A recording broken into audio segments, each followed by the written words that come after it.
everyone, I just wanted to do a quick kind of voice audio with my page here to show you a couple things and to kind of further explain how Google Slides can be beneficial for all students and learners by being more interactive and more engaging, while also still making sure that students get the content that they need. So Google Slides is one of the basic Google applications that most everybody knows how to use. However, there's so much more that you can do with it that people don't realize.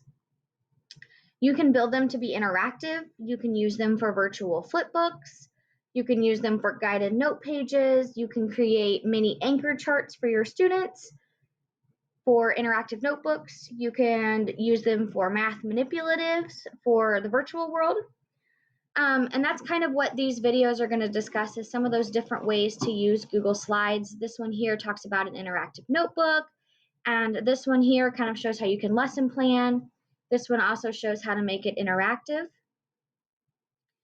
I also attached just a copy of a lesson plan here that shows how I use Google Slides within a math lesson with our specific curriculum. We typically sometimes use these for guided notes. So as you can see, we have a guided note page for 9.4 where the students would follow along and do their work in each box.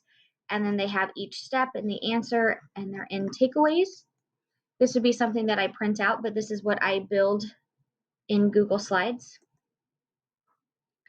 The next one I have is a fraction tiles that goes along with this lesson, where students are able to move these tiles around and kind of start finding these equivalent fractions to better their understanding of that.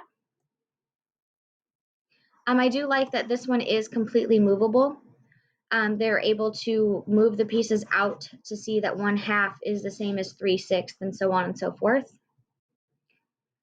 And then I also have just a couple extra little things that I found to show you how they can be interactive. Sometimes there are games that you can create with this, and this is a great website that I also have linked in the site. Ditch That Textbook is a great website that pulls together so many various resources to help teachers, one, not have to reinvent the wheel, but also get teachers out of the habit of doing a textbook reading, answer some questions. Textbooks reading, answer some questions. The biggest thing I can say with slides is to not stress out and not reinvent the wheel. We're not all these like Pinteresty teachers that spend all their time creating these fancy and aesthetically pleasing slides. But you can still have that. There are so many resources online that already have these things made and available. You just have to type it into Google.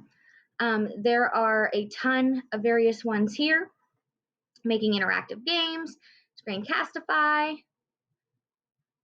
an ebook, a slide deck book, Jeopardy, an animal concept map, a self-assessment, a story adventure. There's so much more. This is only the beginning of this website. But I wanted to kind of just share that because I think it's important for teachers to understand how these activities can be engaging, because they're still getting to do that interactive piece on their computer, especially now that some of us are still in virtual classrooms and not all the way back in. So it's a way to hold their engagement, but also make sure that they're understanding the learning. If you have any questions, feel free to reach out.